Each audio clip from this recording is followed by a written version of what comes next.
Bendiciones.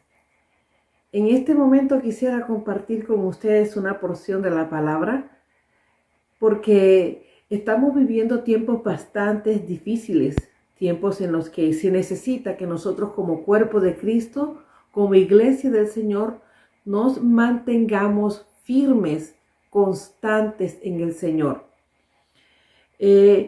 Quisiera pues que nos pusiéramos a meditar en lo que sería, por ejemplo, cuando el Señor hablara sobre su reino, hablaba sobre las ovejas, hablaba sobre el grano de mostaza, hablaba sobre el hijo pródigo, en fin, una serie de ejemplos que nos daba para que nosotros pudiéramos, hoy día más que todo, pudiéramos reflexionar lo que realmente las palabras de nuestro Señor para estos tiempos quería que nosotros meditáramos. Y yo me pregunto, ¿será posible que una oveja separada del rebaño pueda sobrevivir? ¿Será posible que una oveja sin pastor pueda ser bien mantenida, bien criada, bien sustentada? Yo creo que tú y yo nos damos la misma respuesta. Esto es imposible, ¿verdad? Por muchas razones.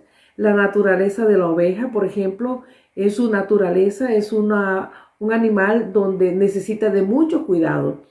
De hecho, cuando llega a tomar alguna infección, sea en sus ojos, oídos, boca, nariz, su naturaleza es tan sensible que una pequeña infección puede causarle hasta la muerte. De manera que es por esto de que aún el Señor a nosotros nos comparó como aquella oveja, donde Él demuestra que realmente nuestras vidas necesitan de mucho cuidado, que nuestras vidas sin Él no somos nada, porque Él es el buen pastor. Entonces yo quisiera compartir con ustedes aquella porción del Señor cuando estuvo orando por su pueblo, por sus discípulos. Y allá en Juan 12, del 20 a 21, el Señor decía, más no ruego solamente por estos, sino por los que van a creer en ellos por la palabra que yo os he hablado. Qué hermoso, ¿verdad? El Señor a nosotros nos da ese aliento, ¿verdad? Que hoy día esa oración del Señor es tan importante, esa intercesión que el Señor hizo en aquel tiempo es tan importante para este momento en que nosotros como hijos del Señor, como ovejas, necesitamos de esa protección. Estamos viviendo un tiempo bien peligroso, hoy más que nunca. Cada día que pasa, la venida de nuestro Señor Jesucristo se acerca. Cada día, cada momento más y más se está haciendo acerca de nosotros. Y por eso hoy día se demanda que nuestras vidas, nuestra intimidad con el Señor sea más estrecha. ¿Y qué es lo que estamos notando hoy por hoy? Hace unos años vivimos un tiempo de pandemia. Fue un golpe fuerte para la iglesia del Señor, de hecho para toda la humanidad. Pero realmente quien fue más perjudicada hasta cierto sentido fue la iglesia del Señor. Y tú me preguntarás, ¿pero por qué? Pues sí, porque muchos de nuestros hermanos dejaron de congregarse. Muchos del pueblo de Dios se desanimaron, tomaron otros rumbos. Y hoy día, hasta hoy día, hay muchos hermanos nuestros que hasta todavía sienten temor, tienen miedo de congregarse. Y eso es algo que espiritualmente está matando la vida de cada hermano que ha tomado esa actitud. Hoy, por ejemplo, muchos pueden decir, ¿no sabe qué? Yo prefiero en mi casa ver el mensaje, yo estoy muy bien, de todo modo, de igual manera estoy escuchando la palabra del Señor y de igual manera yo oro en casa, yo hago bien, yo intercedo, yo clamo por aquello, clamo por lo otro, pero estoy en casa, me siento más seguro porque tengo temor, en fin, ¿cuántas excusas se han dado de que ya hoy día hay cristianos que desafortunadamente dejaron de congregarse? Y el Señor muy bien lo dijo en Hebreo, no dejando de congregarnos como algunos lo tienen por costumbre, y más cuanto veáis que aquel día se acerca. ¿Qué día? El día del Señor, el día en que Él venga. Entonces, es necesario que nosotros nos pongamos a pensar, si tú eres uno de ellos, que te pongas a pensar de qué cosas tú te estás perdiendo, qué bendiciones te estás perdiendo al dejar de congregarte. Inclusive, cuando llega momentos en que, aunque tú estés asistiendo a la iglesia, llega un momento en que te desanimas, porque todo eso llega a la vida del cristiano. Llega un momento en que se desanima y de pronto deja de congregarte por un tiempo. Y pasa ese tiempo, y cuando sientes la necesidad otra vez de la presencia del Señor, te levantas, te sacudes el desánimo y vas a la iglesia. Inclusive en ese periodo de tiempo en el que se deja de congregar, también se pierde de bendición. El Salmo 133, verso 1 dice: mirad cuán bueno y cuán delicioso es habitar los hermanos juntos y en armonía. Y sigue diciendo cómo lo representa, ¿verdad? Como aquel óleo que se derrama sobre la barba de Aarón, y baja hasta el borde de sus vestiduras. Es como el rocío de Hermón que desciende sobre los montes de Sión. Y termina diciendo: porque allí envía Jehová bendición y vida eterna. Entonces, cuando dejamos de congregarnos, nos perdemos dos cosas: la bendición y la vida eterna que cada día el Señor derrama. Pero ¿cómo así? Dirás tú, ¿acaso cuando no acepté al Señor no recibí la vida eterna? Por supuesto que sí, claro que sí. Pero la vida eterna no queda ahí. La vida eterna sigue en el andar nuestro, cada vez que conocemos más al Señor. Cada vez que tenemos intimidad con Él, la vida eterna corre en nuestro ser. Entonces es muy importante en que nosotros no dejemos de congregarnos.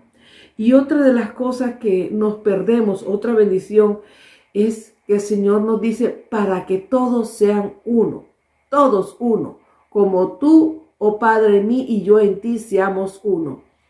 ¿Y de qué manera no podremos nosotros pues ser uno?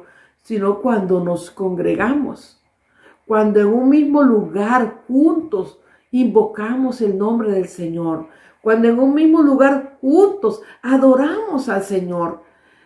De pronto tú dirás: no, pero si usted supiera la iglesia donde yo me congrego, no, esa es mucha gente, de esta manera, de otra manera, en fin, ¿cuántas excusas? Sí, en todas las iglesias hay personas imperfectas, por supuesto. ¿Por qué? Porque todos somos imperfectos y vamos en busca de lo perfecto, a nuestro Señor Jesucristo. Y el Señor lo dice en su palabra, que nuestra senda, la senda del justo, es como la luz de la aurora. Esa luz de la aurora del amanecer va en aumento hasta que el día es perfecto. ¿Y cuándo alcanzaremos esa perfección? Si no es cuando Cristo venga o mande por nosotros. Pero mientras tanto, nuestra vida cristiana va en ese proceso de la perfección. O sea, no podemos encontrar una iglesia perfecta. No podemos encontrar una iglesia donde no haya tacha, donde no haya errores. Siempre vamos a encontrarlo. Y gracias damos al Señor. ¿Saben por qué? Porque de esa manera nosotros podemos ejercitarnos en la perfección. En cómo, por ejemplo, nosotros podemos amar a un hermano que tiene fallas. Y cómo nosotros, por ejemplo, podemos aceptar nuestros errores cuando vemos que de igual manera somos imperfectos. De manera que, qué bueno que el Señor nos ponga en lugares de esa manera. Entonces, perdemos esa bendición de conocer más al Señor. Perdemos la bendición de guardar la unidad que el Señor nos mandó que tomásemos en cuenta como el cuerpo de Cristo. Cuando pone el ejemplo de los miembros de cada cuerpo, de nuestro cuerpo físico, el Señor comienza a decir: bueno, ¿acaso porque la mano no es ojo dirá no te necesito?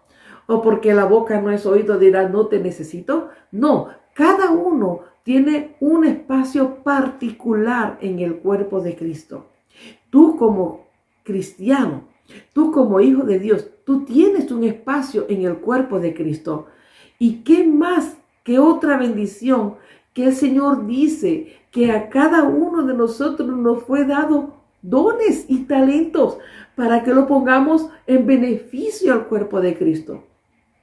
Si tú recibiste al Señor Jesucristo como tu único y suficiente Salvador, tú recibiste de parte de Dios un don. Porque el Señor lo dijo, a cada uno se le ha dado de acuerdo a su capacidad. Entonces, por lo menos hay uno. El Señor lo demostró cuando decía cómo es el reino de Dios y hablaba sobre la parábola de los talentos. A uno le dio 5, a otro le dio 3, a otro le dio 1, pero a cada uno le fue dado de acuerdo a su capacidad. Entonces, no hay excusas para decir, yo no sé en qué servir al Señor, por eso no importa si yo voy a la iglesia o no voy, porque no se nota mi ausencia. Pues déjame decirte que sí se nota tu ausencia, especialmente el Señor Jesucristo la nota. ¿Por qué? Porque justo ahí el Señor te puso para que brilles, para que le sirvas, porque los talentos, los dones fueron dados para el beneficio de la iglesia y para el beneficio propio de nosotros. ¿Por qué? Porque realmente el Señor desea que cuando Él nos llame a su presencia, nos presentemos con algo en las manos, algo que le podamos ofrendar, algo que sea olor fragante para Él. ¿Y qué más que puede ser que aquello que Él nos dio, nosotros lo hayamos multiplicado?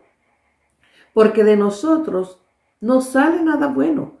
Dice la palabra de Dios que todo don perfecto y toda buena dádiva desciende de lo alto, del Padre de las luces. De manera que viene de nosotros, viene porque Dios nos los ha puesto a nosotros para que nos podamos presentar delante de Él con ofrenda, olor fragante, con nuestras manos llenas. No nos podemos presentar delante del Señor con manos vacías. Él nos ha dotado con tantas cosas, con tantas habilidades, tantas virtudes, tanta bendición. No podemos presentarnos al Señor con nuestras manos vacías. Tenemos que llegar ante su presencia con nuestras manos llenas de todo lo que Él nos ha dado, dando de gracia, ¿verdad? Porque la palabra nos dice, de gracia hemos recibido, entonces de gracia tenemos que dar. Otra bendición de las cuales nosotros nos perdemos cuando dejamos de congregarnos es en la repartición del pan y la copa, la cena del Señor. El Señor allá en 1 Corintios nos habló de que cada vez que nos reunamos a comer el pan, la cena del Señor, lo que nosotros quizás unas iglesias lo celebran cada primer domingo de mes, o quizás en tu iglesia lo celebran cada domingo, o quizás cada 3 meses, o cada 6 meses, no importa la frecuencia en la que se celebre la cena del Señor.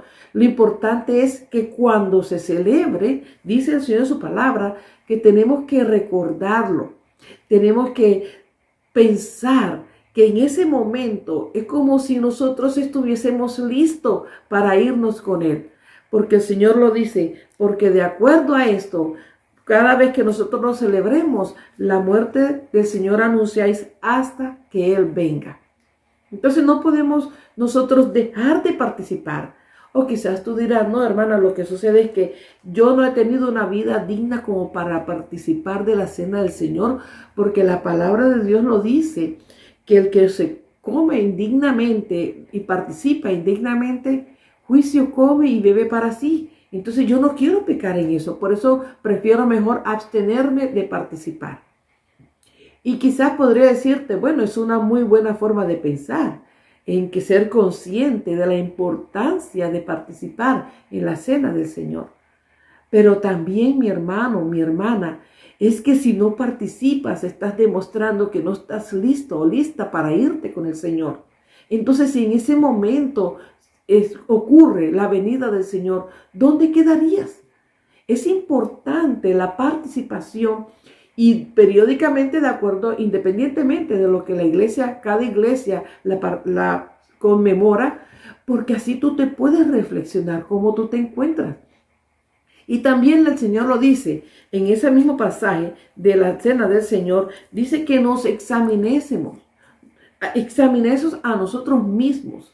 O sea que de esa manera, si yo, por ejemplo, yo sé que en mi iglesia la cena del Señor la celebran cada domingo, entonces yo voy a ponerme a pensar durante la semana, tengo que prepararme para poder tomar la cena del Señor, para poder decirle, mira Señor, estoy lista. Porque no es que el Señor no lo sepa, el Señor lo sabe todo. Él sabe si nosotros estamos listos o no. Él lo sabe, por supuesto. Es porque el Señor pone esto para que nosotros nos examinemos, o sea, para que no pasemos por alto cosas que son bien importantes, como para la iglesia del Señor, la venida de Cristo Jesús. Entonces, si eres de alguna de las personas que has dejado de congregarte por todas las cosas que han acontecido en estos últimos años, yo te invito a que te animes y toma tu lugar, el lugar donde el Señor te puso para servirle, para que llenes tus manos, para que cuando te toque el momento de estar delante de la presencia del Señor, tú puedas decirle, Señor, un talento me diste y aquí traigo otro talento. O quizás, Señor, 5 talentos me diste y aquí te traigo otros 5 talentos más. Presentémonos delante del Señor con manos llenas. Él es bueno, Él es amoroso y ha puesto la iglesia porque hoy más que nunca se necesita una iglesia fructífera, una iglesia saludable, una iglesia que ame con todas sus fuerzas al Señor. Se necesita una iglesia que brille, porque hoy más que nunca la venida de nuestro Señor está cerca y Él necesita que su pueblo brille, que su pueblo muestre esa luz que habita en cada uno de nosotros. Y esta es la luz de Jesucristo. Como el Señor los dijo, yo soy la luz del mundo, ¿verdad? Dijo el Señor. Y también nos enseña que así alumbre vuestra luz delante de los hombres, para que vean vuestras buenas obras y glorifiquen a vuestro Padre que está en los cielos. Entonces yo te invito, mi hermano, mi hermana, a que te animes. Si de pronto es que tu iglesia la cerraron y no han dado más reuniones, ora al Señor, pídele sabiduría y dile, Señor, guíame a dónde debo ir. ¿Dónde quieres que yo te sirva? ¿Dónde quieres ponerme para ser de bendición al cuerpo de Cristo y que a su vez ese cuerpo sea también de bendición para mi vida? ¿Dónde quieres que yo me congregue para que junto con ellos yo pueda adorarte como tú quieres que yo lo haga? O si quizás tu pastor está desanimado por todas estas cosas que han ocurrido, habla con él, acércatele. Habla, compártele la importancia de reunirse. O quizás no es el pastor que está desanimado, sino la mayoría de los hermanos en la iglesia. Pues vamos a hablar, vamos a compartir, a estimularnos en el amor propio del Señor, de la congregación, del pastor. Vamos a hablar, vamos a animarnos, vamos a hacer que la iglesia otra vez camine, porque ese es el propósito de la iglesia. Nada la puede detener. El Señor dijo que no va a prevalecer las puertas del infierno porque la iglesia siempre va a ir pujante, haciendo que el reino de las tinieblas retroceda, porque la iglesia de Cristo, la victoria, el Señor se la dio a la iglesia por cabeza. Entonces, yo te invito a que animes a tus hermanos de la congregación, al pastor, a lo que sea necesario, a lo que el Señor ponga en tu corazón esa inquietud. Ahora, si eres una de las personas que nunca has visitado una iglesia, tú dirás, bueno, yo no he ido a ninguna iglesia y eso para mí no es. Pues busca un lugar, porque el Señor viene, cuando venga por su segunda vez aquí a la tierra, Él va a venir por su iglesia. Y si no eres parte de la iglesia, desafortunadamente no vas a poder gozar de la bendición de la vida eterna con Él. Y para esto necesitas recibirle como tu único y suficiente Salvador de tu vida. Si tú nunca le has dicho al Señor, ¿sabes que Señor perdona mis pecados? Reconozco que soy pecador, reconozco que te he ofendido, he hecho lo malo delante de ti, reconozco que tú eres mi Salvador, tú eres mi Señor y te acepto en mi corazón como el único y suficiente Salvador de mi vida. Y decirle también, anota mi nombre en el libro de la vida. Entonces, desde el momento que tú recibas al Señor, reconociendo tu condición de pecador y reconociendo que Él es tu Señor, es tu único Salvador, que Él dio su vida por ti en la cruz, entonces serás parte de la iglesia. Y de ese momento el Señor te dará un talento por lo menos, de acuerdo a tu capacidad, para que seas de bendición en la iglesia. Entonces, si aún no eres parte de la iglesia, yo te invito a que seas parte de la iglesia, que seas parte del cuerpo de Cristo. Quizás dirás, porque yo no he hecho nada malo, yo soy buena persona. No se necesita hacer acciones para ir al reino de los cielos, porque ya todo fue pagado. Y esto lo hizo el Señor Jesucristo. Lo que se necesita es reconocer nuestra condición de pecadores y recibir a Jesucristo como nuestro único y suficiente Salvador. Entonces te invito para que en tu momento personal hables con Él, así como hablamos nosotros, hables con Él y le digas, ¿sabes qué, Señor? Reconozco que soy pecador y necesito de tu amor, de tu sangre que limpie mis pecados y me haga hijo tuyo. Y dile que escriba tu nombre en el libro de la vida. Entonces te dejo para que tu presencia junto con la del Señor Jesucristo se conecten y tú puedas recibir y ser parte del cuerpo de Cristo. Bien, hermanos, yo le doy gracias al Señor porque una vez más me puedo comunicar con ustedes y darle esta inquietud de mi corazón para que no dejando de congregarnos como algunos lo tienen por costumbre. Que el Señor te bendiga, que el Señor te guarde y ánimo, que Cristo viene y viene por su iglesia. Sé parte de ella y sé bendecido por ella, como también bendice al cuerpo de Cristo, con tu presencia y poniendo en práctica los dones que el Señor te ha dado. Que Dios te bendiga.